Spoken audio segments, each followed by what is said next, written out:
Thank you. And so it is now my pleasure to introduce our first speaker today, Mrs. Michelle Muscat, the wife of the leader of opposition in Malta. Mrs. Michelle Muscat has university degrees in communication studies, English and education.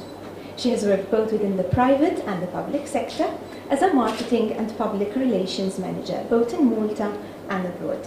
Today, she is the mother of 3-year-old twin girls, and she juggles her public life together with that of the family. Please allow me to introduce Miss Michelle Muscat. Good evening, Mrs. Gonzi, Mr. Atif, ladies and gentlemen. It is with great pleasure that I stand here this evening to celebrate such an important event. When International Women's Day was first declared in 1910 and then celebrated with its first event in 1911 in Austria, Denmark, Germany and Switzerland, they were attended by over 1 million people.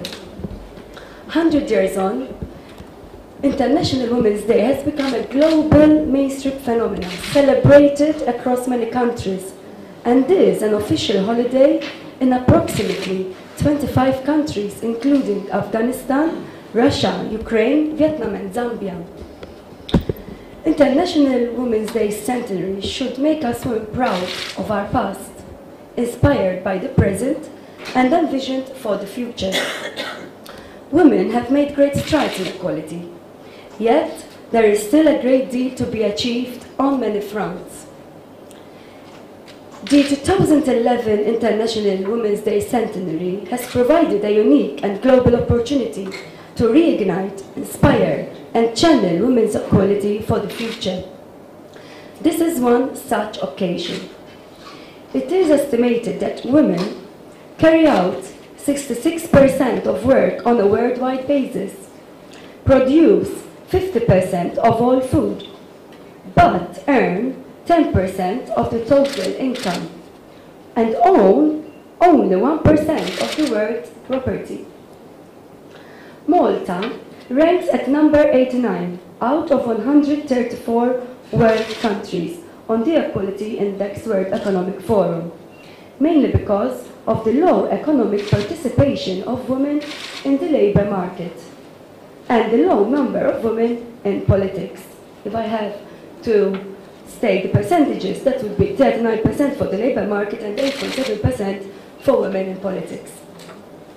According to the Global Gender Gap, quoting 2005, Malta's overall rank is 43 out of 58 countries. In economic participation, it stands at 56. In political empowerment, its rank stands at 45. These indicators are in stark contrast to Malta's ranking at 16 in educational attainment and at 24 in health and well-being. Therefore, the two major areas of concern that we need to work on are economical and political participation. In Malta, women's suffrage came about in 1947. Unfortunately, we have not registered much progress over the last 60 years in the political arena. The 50s saw more women as members of parliament than there are nowadays at 8.7%. The current administration can boast of 2 women parliamentarians on the government side and 4 women on the opposition side. This is in contrast to women's advancement in education. Suffice it to mention that for a number of years now, 60% of university graduates have been women. Women have a strong presence in practically all faculties, except for engineering and computing, areas that still need to attract more women. However, there are only 39 women out of every 100 who are participating in the labour market. The next question that comes up automatically is, so where are the others? Why are they not in bigger numbers, both in the labour market and in the political sphere? From the day women leave school, they're in the labour market that offers no major gender-based hurdles, until they start planning to have a family. Then trouble starts brewing. There have been occasions when interviewers asked the interviewee, usually a woman, questions regarding family plans, even though this is against the law. These attitudes and practices put women in a disadvantaged position, not only to get to the good quality jobs, but also to get opportunities to promotions. The lack of family support, particularly in the private sector, makes it very difficult for women to remain in the labour market once they have children. There's still much to be done to get teleworking as part of the conditions of work. Moreover, the lack of after-school activities is also forcing parents, mainly women, to work on reduced hours, when clearly both in the family and the country need their economic contribution. The Times editorial of this April, actually 4th April of this year, clearly stated in its title that family-friendly measures are no longer enough.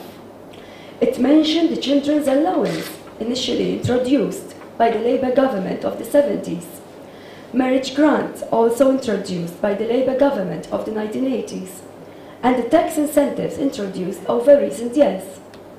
In spite of these measures and others, particularly for employees in the public sector, the editorial concludes that there is a strong case for more. We cannot speak of family values without giving effective support to its various members, particularly women. In our patriarchal society, women are still expected to be the perfect wives, perfect mothers, perfect workers, and perfect housewives, while society looks on men with much more benevolence and tends to excuse their indiscretions. Rarely do we hear public voices encouraging men to share the family responsibilities with their wives and spouses, although I have to say that in the last few weeks we're seeing a campaign which is, I really am glad that it's happening, which is trying to get families to decide together on who's going to work and who's going to stay at home and how they are going to share the burden. Long gone are the days when men can get away with the excuse that they were not brought up to help in their parents' house. Neither are the women nowadays. But women learn to cope, because when they become mothers and housewives, it comes natural. But even for men, there can't be these excuses. Single parents, mainly women, are even worse off, as there is practically no special measure to address the situation. If a couple have problems coping because of a lack of holistic structure to address their needs to find a work-life balance, the situation for single parents is even worse. What is worse is that we denigrate single mothers for living off the state or for working in the informal economy. I just met a mother last week who told me that during an interview for a part-time job, her interviewer advised her to go back home and look after her children, live off the social benefits, because working part-time is not cost-effective in her case. This young woman then decided, if that is the case, then she will work in the informal economy. The state is losing out on her national insurance contributions and her income tax, whereas still, once a person gets used to keeping all earned income, it gets more and more difficult to re-enter the formal economy. Women graduates are also among those who drop out of the labour market in spite of the fact that they earn higher salaries than the average worker, and thus are in a better position to afford to pay for childcare and other family support. Therefore, something is definitely wrong and needs addressing.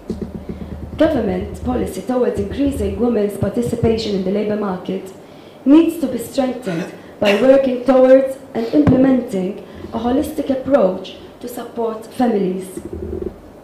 If women are finding keeping a job difficult when they have children, how much more difficult is it to enter the political arena? Parliament meets during the time when children are at home. The same can be said for political meetings. Door-to-door canvassing is usually in the evenings, when the chances of meeting most members of the family are higher. The list is unending. Again, there is need for government intervention to facilitate the process and effectively encourage women to enter the political sphere. I have focused mainly on the economic and political fields. However, I cannot come here tonight without highlighting a factor which mainly addresses tonight's organizers and audience. There are 20 million Muslims in Europe, 12 million of which are women. Though some of the European territories have been familiar with the historic presence of Muslims up to date, the reality of the current Muslim existence represents a substantially new experience, in the sense that its practices are unprecedented on part of both the Muslims and the societies and countries of this continent. Muslim women continue to be associated in European public opinion with low employment levels, scarce upward social mobility, and infrequent success in highly paid professions, conservative moral positions vis-à-vis social relations, and traditional religious practices and beliefs. They are often accused of choosing to segregate themselves voluntarily by embracing backward and inhibiting religious values, and by refusing to empower themselves through education and employment, which are considered to be the best recipes for steering away from socio-economic failure societies and countries of this continent. In fact, the way Muslim women dress and cover their heads is a topic of fierce and emotional debate in Europe. Some non-Muslims see it also as a sign of rejection of modernity and even of radicalization, and many believe it is a sign of women's submission to male power. The debate is made more strident by the simple fact that Europe was not socially and culturally prepared for the post-war World War II influx of immigrants.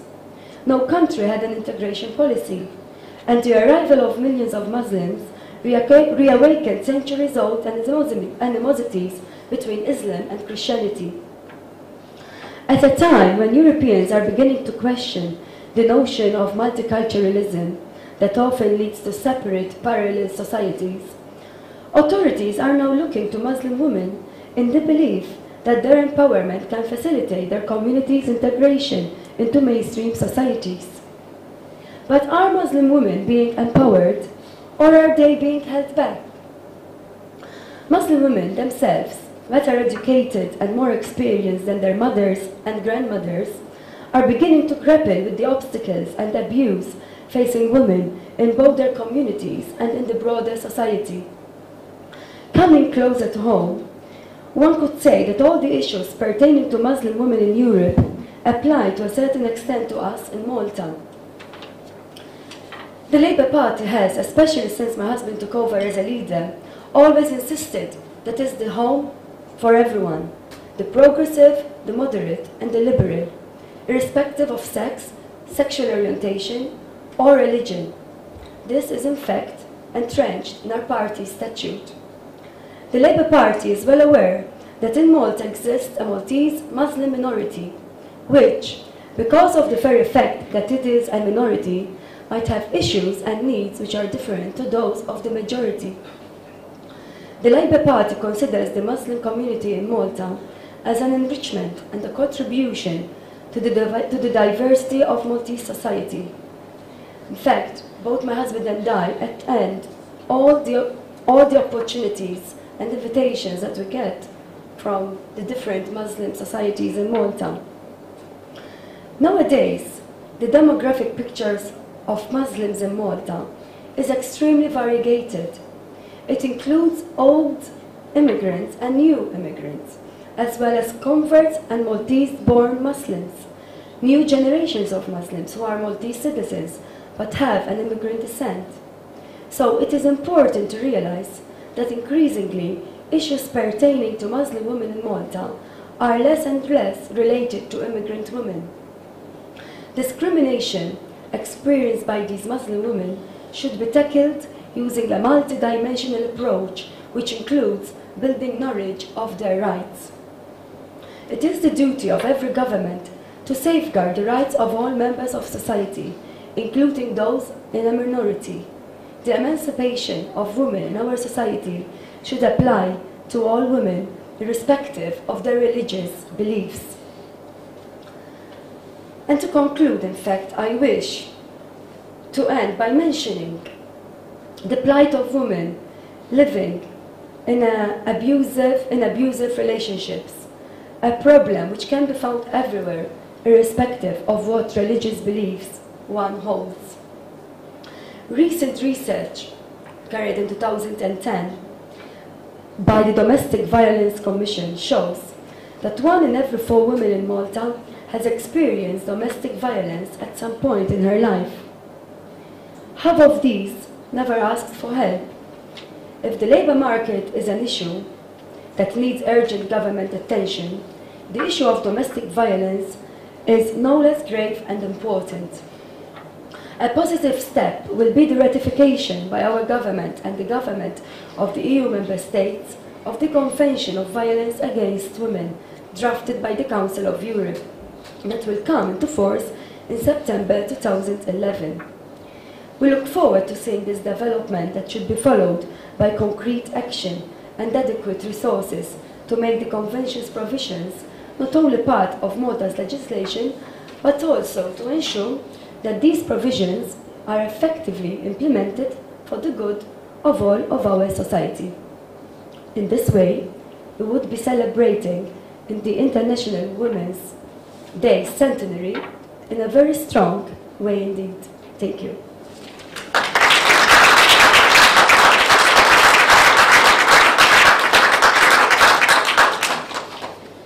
Thank you very much, Mrs. Muscat. It was very interesting.